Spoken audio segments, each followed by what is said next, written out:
இயேசுவுக்கே புகழ். இயேசுவில் பிரியமானவர்களே, இன்று நம் ஆண்டவர் 1 யோவான் 4ஆம் அதிகாரம் 12ஆம் வசனத்தினூடாக இவ்வாறு நம்மோடு பேசுகின்றார். கடவுளை எவரும் ஒன்றுமே கண்டதில்லை. நாம் ஒருவர் மற்றவரிடம் அன்பு கொண்டுள்ளோம் என்றால் கடவுள் நம்மோடு இணைந்திருப்பார். அவரது அன்பு நம்மிடம் நிறைவு பெறும்.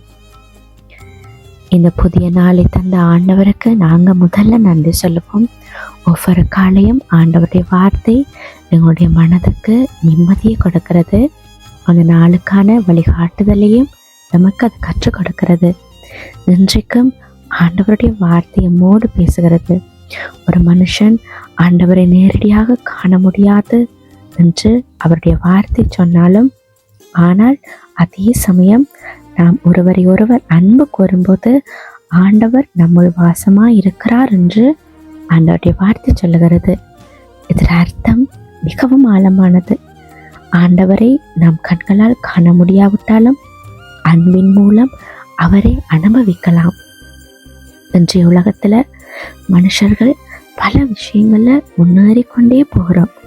ஆனால் உண்மையான அன்பு, பரிவு, மனம் திறந்த உறவு இவை குறைந்து கொண்டே போகிறது. இங்கேதான் இந்த வசனம் நமக்கு ஒரு முக்கியமான நினைவூட்டலை தருகிறது.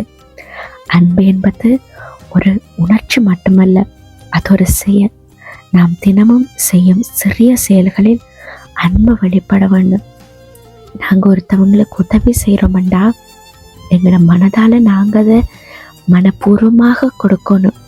மனதுக்குள்ள ஒன்று வச்சுக்கொண்டு வேண்டா வெறுப்போட நாங்கள் ஒரு உதவி செய்கிறோமா இருந்தால் அது ஏற்றுக்கொள்கிறவங்களுக்கும் கஷ்டமாக இருக்கும், கொடுக்கிற எங்களுக்கும் அது பாரமாக இருக்கும். ஆண்டவர் இப்படியான உள்ளத்தோடு எண்ணத்தோடு இருக்கிற எங்களுக்காக இன்றைக்கு இந்த வார்த்தையை கொடுத்திருக்கிறார். உண்மையான அன்பு அது அல்ல என்று ஆண்டவர் சொல்லுகிறார். இனிமையான வார்த்தை பேசுறது, சிறைத்த முகத்தோட ஒருவரை ஒருவர் வரவேற்கிறது, உதவி தேவைப்படும் ஒருவருக்கு உதவுறது, இவையெல்லாம் சாதாரண ஒரு செயலாக தோன்றலாம். ஆனால் அவற்றின் மூலம்தான் ஆண்டவருடைய அன்பு வெளிப்படுகிறது. நம்முடைய வாழ்க்கை மற்றவர்களுக்கு ஒரு ஆசீர்வாதமாக மாறுகிறது. வாழ்க்கையில் பல சமயங்களில் கோபம், ஏமாற்றம், விரக்தி வரலாம். ஆனால் அன்பை தேர்ந்தெடுப்பது தான் உண்மையான பலம். மன்னிக்க முடியாதவரையும் மன்னிக்க முயல்வது, புரிந்து கொள்ள முடியாதவரையும் புரிந்து கொள்ள முடிவது, இவையெல்லாம் ஆண்டவருடைய அன்பு நம்முள் நிறைவடைவதற்கான அடையாளம். ஆண்டவர் இயேசுவை எவ்வளவோ துன்புறுத்தினாங்க, எவ்வளவோ கஷ்டப்படுத்தினாங்க, வீண் பழி போட்டாங்க. ஆனாலும் ஆண்டவர் அவங்களுக்கு எதிராக எந்த செயலும் செய்யலை. அவங்கள மன்னிச்சார், ஏற்றுக்கொண்டார், மனம் திரும்பி வாழ்றதற்கான வழிகளை அவர் கற்றுக் கொடுத்தார். அன்பு என்று எப்படி இருக்கணும் என்றதற்கான ஒரு முன் உதாரணமாக ஆண்டவர் இயேசு எங்களுக்கு இருந்தார். அவருடைய பண்பை நாங்களும் எங்களோட உள்ளத்தில் ஏற்று வாழணும். ஒரு கன்னத்தை அறிந்தா மறு கன்னத்தை காட்ட வேணும் என்று ஆண்டவர் இயேசுவனுடைய பண்பு இன்றைக்கு எங்களில் எத்தனை பேருக்கு இருக்கு? இன்றைக்கு நாங்கள் ஒரு தீர்மானம் எடுப்போம். இன்று நாங்கள் எங்கு சென்றாலும் அன்பை மட்டும் விதைப்போம். எங்களை எரிச்சல் மூற்ற மாதிரியோ கோபப்படுத்துகிற மாதிரியோ எந்த நிகழ்வு வந்தாலும் அந்த இடத்துல நாங்கள் பொறுமையாக இருப்போம்.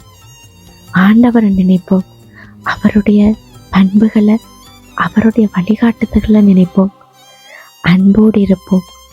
நம்முடைய வார்த்தைகளில், செயல்களில், எண்ணங்களில் அன்பை வெளிப்படுத்தவும்.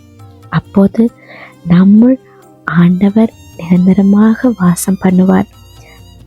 அதை நாங்கள் மனதார உணர்வோம், மற்றவர்களும் அதை கண்ணார காண்பார்கள். இன்றைக்கு ஆண்டவர் நம்மை இந்த வார்த்தை கொடுத்து அழைத்திருக்கிறார். அவருடைய அழைப்புக்கு செவி சாய்த்தவர்களாக நாங்கள் வாழ்வோம், அன்பாக இருப்போம், அன்பை பகிர்வோம். ஆமேன்.